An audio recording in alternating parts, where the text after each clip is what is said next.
어제 열심히 테슬라 뉴스를 준비하던 중 제가 준비하던 모든 뉴스의 중요성을 사실상 의미 없게 만든 사건이 터졌습니다. 바로 트럼프 대통령의 코로나 감염이었습니다. 그리고 조금 뒤 테슬라의 딜리버리 넘버도 14만 9,300대, 생산량은 14만 5,036대로 발표되며 엄청나게 높아진 시장의 기대치를 깨지는 못했지만 부응하는 상당히 좋은 지표가 발표되었습니다. 이에 따라서 테슬라가 랠리를 이어가기 위해 필요한 수치는 14만 5천대 이상이 되어야 할 것으로 기대되고 14만 대 내외에서는 이런 차인도 이슈로 인한 영향보다는 다른 요인이 주가에 영향을 미치는 구간이 될 것입니다. 만약 13만 5천대 이하가 발표된다면 이는 주가 하락을 이끄는 요인이 될 것입니다. 물론 13만 5천대 이하가 발표되지 않아서 분명 좋은 일이었지만 테슬라의 지표는 트럼프 대통령의 코로나로 인해 프리마켓에서 5% 이상의 하락을 보여줬고 장이 시작되고 잠시 회복하는 듯 하였지만 너무나도 커진 시장의 불확실성에 의해 지속적인 하락이 이어졌습니다.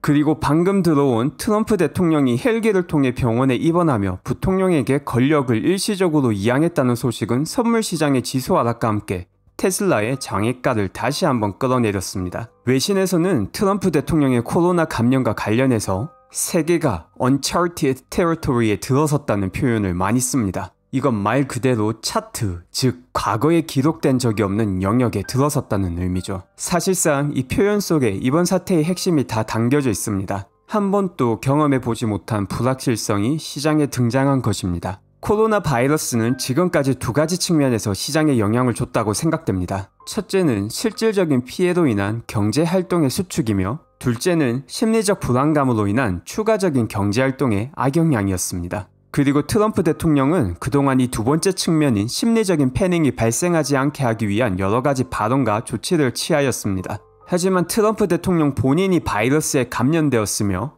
처음에는 무증상이라는 소식이 약간의 증상이 있다는 소식으로 발전하였고 지금은 병원에 입원하며 부통령에게 권력을 이양하는 상황으로 발전하게 되었습니다. 섣불리 예단하기는 정말 힘든 상황이지만 이런 전개가 불과 반나절 만에 일어난 지금의 상황은 많은 사람들이 충분히 최악의 전개를 상상하게 만들 수 있는 상황입니다. 미국의 정치적 리더십에 따라서 이 불안감은 더욱 확장될 수도 혹은 수습될 수도 있을 것입니다. 만약 트럼프 대통령의 건강 상태가 계속해서 악화된다면 대중의 패닉이 일어날 가능성도 커지며 이에 따른 경제활동 위축이 커질 가능성도 분명 존재합니다. 제 개인적 의견으로는 한동안 지금의 비가 장대비로 발전하는지 아니면 최악의 해프닝으로 끝나는지 정말 유의깊게 관찰해야 되는 시점이라고 생각합니다. 이를 판단하기 위해서는 첫째로 트럼프 대통령의 건강 상황을 지켜봐야 될 것이며 둘째로 참모진 및 백악관의 직원 그리고 다른 정치인들로 얼마나 코로나가 전염되었는지 주의 깊게 살펴봐야 할 것입니다. 만약 트럼프 대통령이 금방 회복하며 백악관 내 감염자의 숫자도 통제 가능한 숫자로 판명나면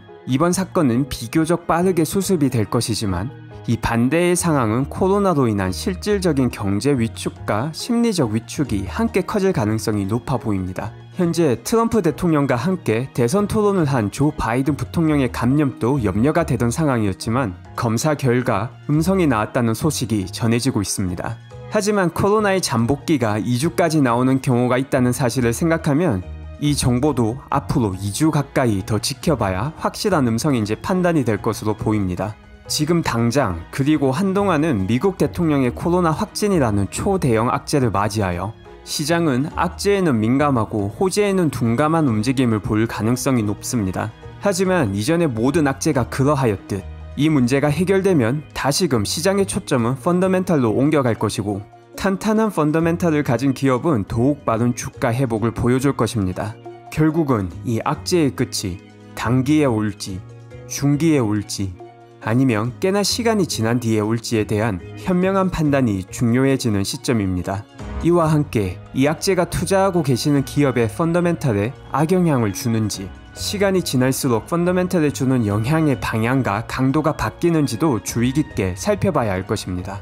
만약 이번 사태가 단기에 끝나지 않는다면 실물 경제 측면에서는 미국의 경제 봉쇄와 관련된 정책이 테슬라를 포함한 다양한 업종에 악영향을 줄 수 있는 요소가 될 것이며 이로 인한 소비 위축 역시 중요한 포인트가 될 것입니다.